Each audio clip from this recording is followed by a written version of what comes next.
Hello, my friends. John LaRuffa here with another rule speed through. And in this episode, we are going to take a look at Asian tigers. I'm going to show you how to play this from a solo standpoint and hopefully refresh or solidify the rules for you. Have you already read them or played the game, but it's just been a while? So let's go ahead and get started.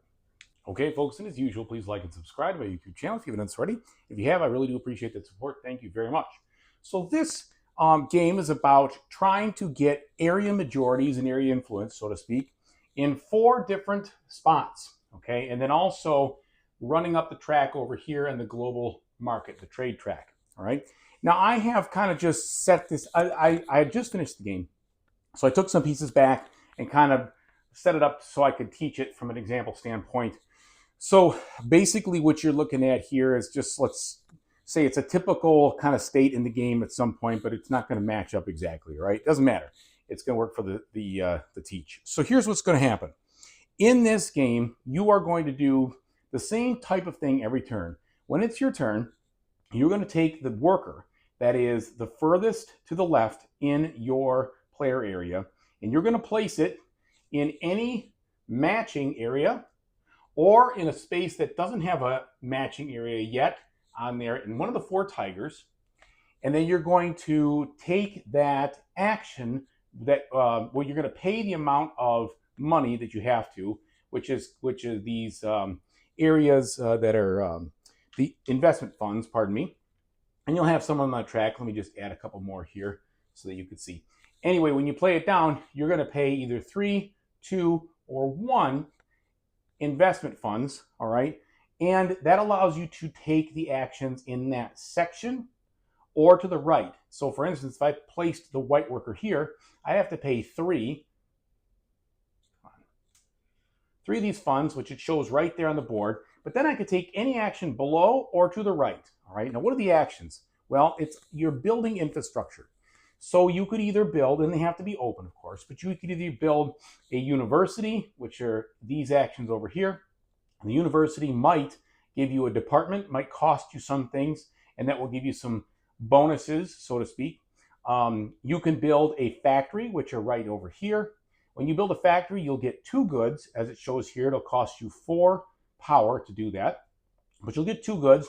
Later, you might be able to turn that into a parts factory by putting one of these wooden tokens below it to get another one of those goods that you built. If you build it and there's an existing power plant there, you only have to pay the 3 power, not the 4. So it will be 4 minus 1 is 3. And if you decide to build a power plant, you would build it, no additional cost. You get this amount of power. And if you want to build a laboratory, you get this amount of science points. And the power is represented by these lightning bolt tokens, and the science points are represented by these lab coat tokens. Okay? So those are all the things you can build. However, you can also, when you place down the worker at that exact moment, if there is an opening, in this case there's not, but if I was to place a black worker, let's say here, and pay and everything else, I could at that moment pay 1 good that matches what it needs in the local market and immediately move up 3 spaces on the influence track. All right, that is totally part of the beginning move you can do. And that helps you to win that area influence at the very end of the game, because the more you have here, whoever wins here will get the higher of these 2 victory points at the end. So you can build here. You can also put your workers into the global market. Same thing where I have to put the worker in a spot that matches. So if I had this gray worker here, I'd have to put it here. I'm not ever allowed in any of these areas to have 2 areas of the same color. That's not allowed. I couldn't do that over here either. Not allowed, okay? This would be totally fine. So once the color is established, it has to say that color, and you cannot have duplicates in each of the different 4 tigers or the global market. When you put your worker down in one of these areas, you must take the goods shown, pay the goods shown to get the flag, and you can do that up to 1 to 3 times. And if there's no flag, you can't obviously do it. But you will take the flag or flags, depending on what you paid, and you'll take the highest number and you will move up on this global track the highest amount of spaces. So let's say I took this flag and I was able to pay the financial goods and the ships. I would then move up 6 spaces on the global track over here to 39. And then I would immediately have to place this flag in one of my 6 bonus areas. And it only can go in the area that matches the specific type of flag. In this case, it's a green flag. So that means this area, this area, this area, this area, not those bottom ones. When you place it in there, the number of stars in the associated flags that you place in these areas will be a multiplier based on the number of tiger regions that qualify for the specific bonus at the end. So for instance, if I was to place it here at the very end of the game, this means if I have 8 or more influence power in the actual zone, okay, meaning I've built enough infrastructure to do that, and I'll show you how that's scored in a second, then I would be able to take that tiger times the number of stars and get that many points. And if I could do it in all 4, then I would have 4 times 2 is 8. Additionally, when you place down the flag, you look for the section where it shows that flag's icon and color, and you have the ability to take that immediate bonus action. In this case, it would be pay 1 power to turn one of your factories into a parts factory. When you do that, you pay the power from your supply, and then you put this under one of your existing factories that doesn't have one, and that will give you 1 additional trade good, okay? If you don't do it right then, you can't do it ever again. So you have to take that bonus immediately. And the bonuses vary, and you can look those up in the instruction booklet to see what they do. So going here is how you're going to get flags, and flags are going to be a key component of multipliers or enablers, because if you don't have any flags in these areas right here, you can't score for these categories. And so getting those is important. Plus, at the very end of the game, you're going to take the total number of different flags that you have and multiply it by the global space that you've met or exceeded. In this case, it would be 7 times 3 flags, which would be pretty weak, but that would be part of your score at the end, okay? Now, when we build in the infrastructures, we use these generic infrastructure pieces over here on our board to represent everything but the factory. The factory has a specific piece. So when I build, let's say I want to go, it's my turn, I use this gray, and I play in this spot right here, and I pay the 3 financial or investment funds that I need. Then I can build this type of factory, which is the information factory, which is over here, or I could build this type of university, which would allow me to get 1 parts factory if I spend 1 power. Or this is blocked, so I can't build a power plant, but I could build a lab over here. And I would basically remove either the token for the factory or a generic token on my board, whichever one I wanted, to place it in there and get the reward. When you completely empty a space, so for instance, let's say I did this, but on a previous turn I had already built this someplace else. When I completely empty a space, I have the opportunity to take the one-time bonus associated with that space. In this case, I could pay 1 fund in either the purple or the green region to move up 3 on the track, the influence track, and also take the bonus associated with that region, okay? And so when you are unlocking things in this game as you build, you are going to be able to take these bonuses at the exact time when you do that. The only way to play some buildings like your headquarters or satellites are to actually unlock them. So let's talk about those really quickly. When you play a satellite, when you've unlocked one, they have 3 different colors. The first color, the red color, is for factories. The second color, this brownish, is for power plants. And the third color, the green, is for research laboratories. What they do for you at the end of the game is they allow you to score additional influence power, so to speak, for determining who has the most influence and who can get the rewards of that influence, which I'll talk to you about. But what they basically do is they double the value. No, I shouldn't say they double the value.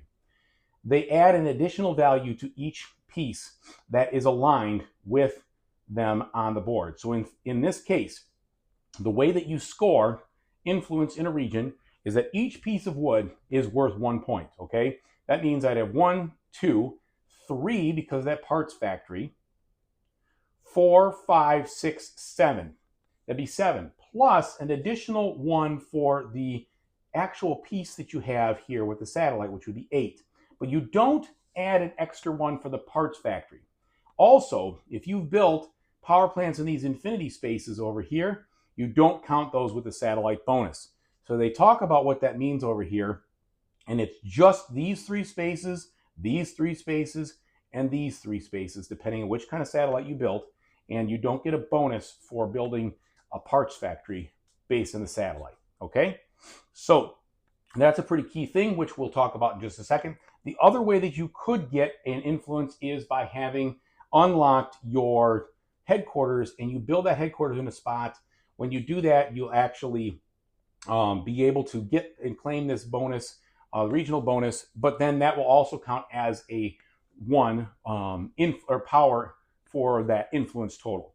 The other thing is these different tokens. So that means this, the headquarters, the universities, the power plants, right down here, sorry, the satellites, the factories, and the labs all count as different things associated with this scoring area. So if a region has 5 or more different things in it, you would qualify for this scoring here, okay? Let's explain. So I've explained this one earlier and this one here. At the end of the game, this one scores for the number of satellites you've built. This one scores for the number of parts factories you've built.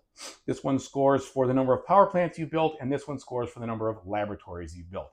You take those numbers and then you multiply them by the number of stars, and that will determine the categories for you on the score sheet here, which you can see in the different categories, okay?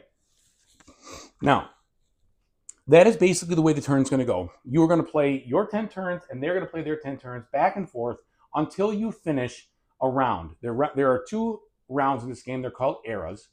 And after era 1, you're going to redo the turn order. You're going to establish influence. Then you're going to refill the economic power that you have over there for the investment funds.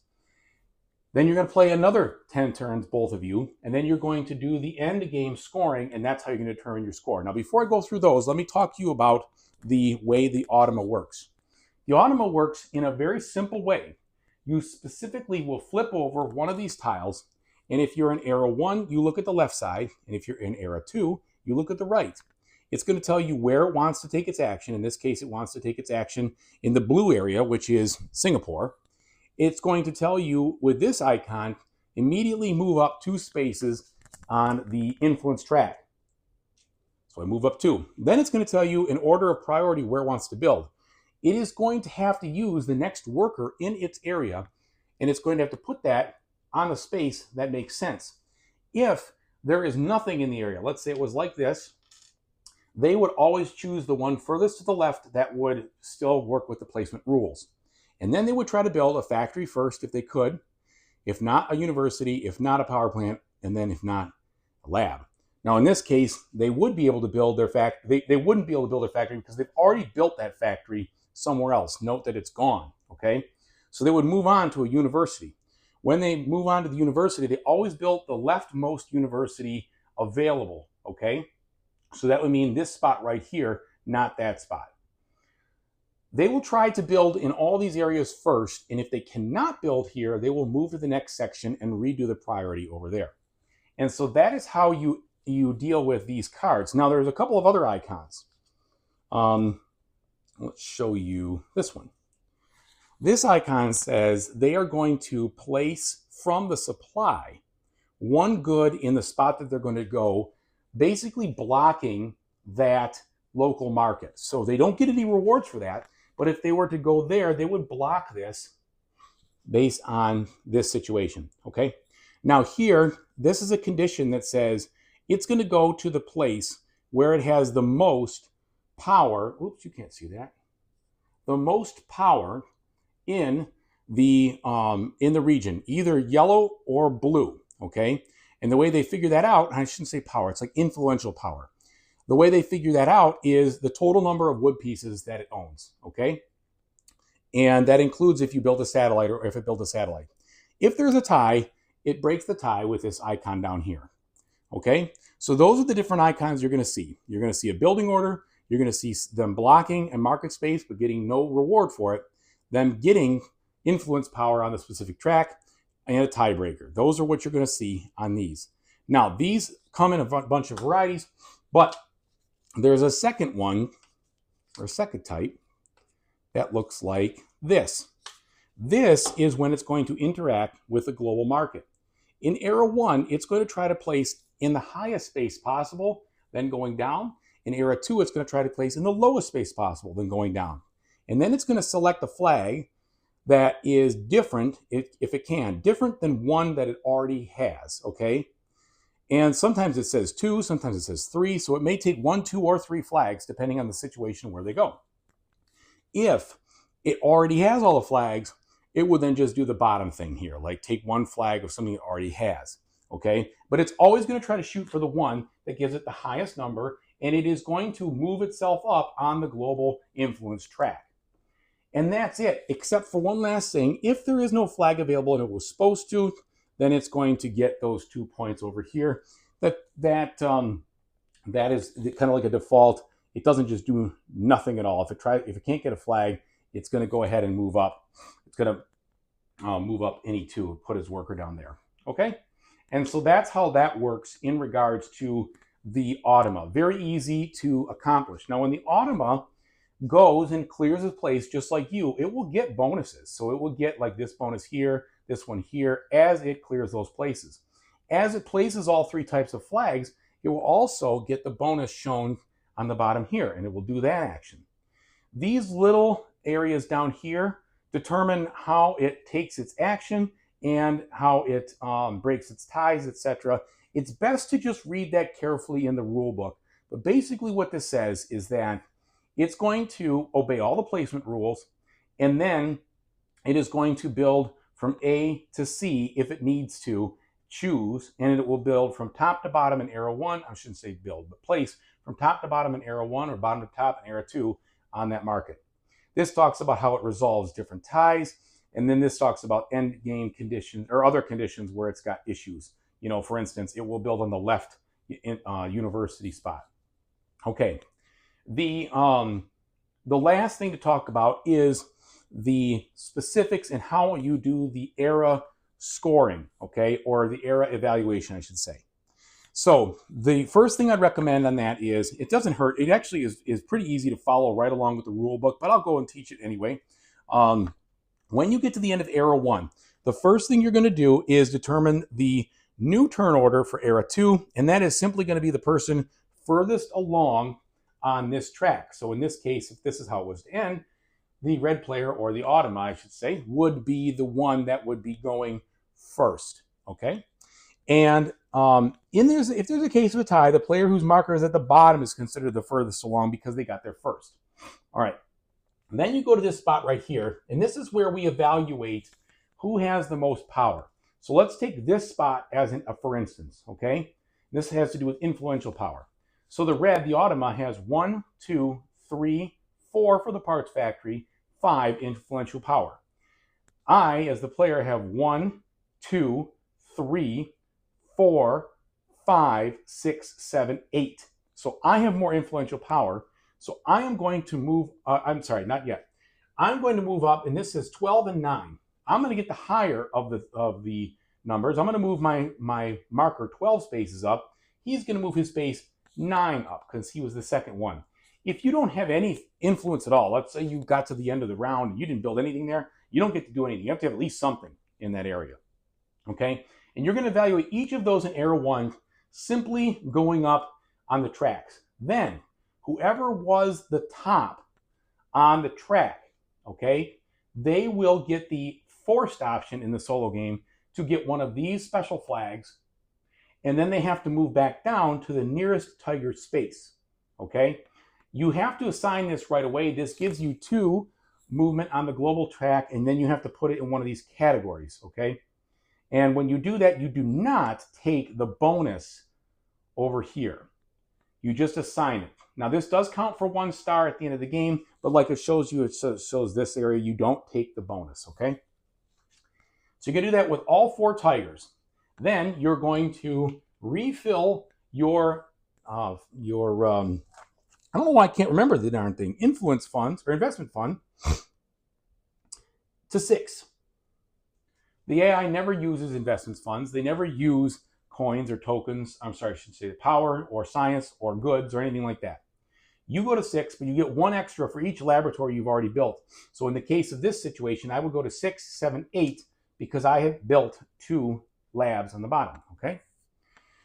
Then you go ahead and you play the entire next round, just like you did before. But the way you have to do it, you have to pull all these workers back from the table, all of them.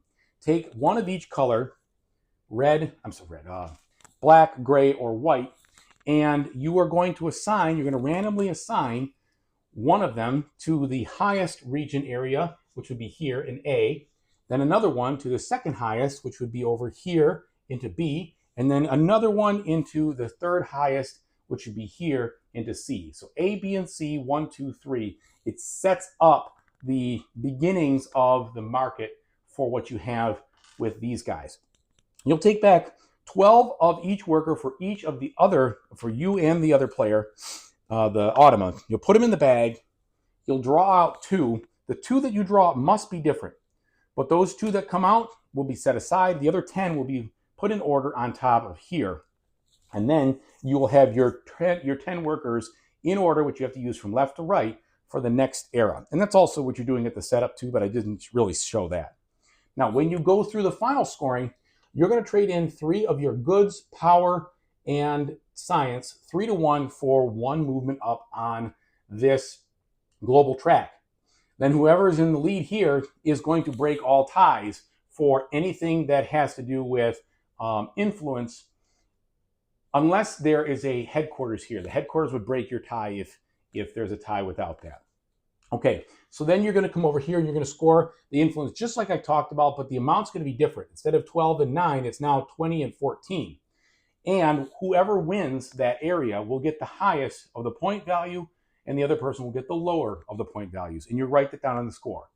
Then you're going to come over here and evaluate all your 6 bonuses according to the number of stars. You're going to multiply those. You're going to write those on the score depending on the way you chose to play the automa. If you played on easy, you're going to count the total number of stars they have. They're worth 1 point each star. If it's normal, it's 2 points per star. Then there's hard, which is 3, and very hard, which is 4 per star. And then finally, you're going to look at the total number of different flags, and you're going to multiply it by the space that you are on or past in the global market track.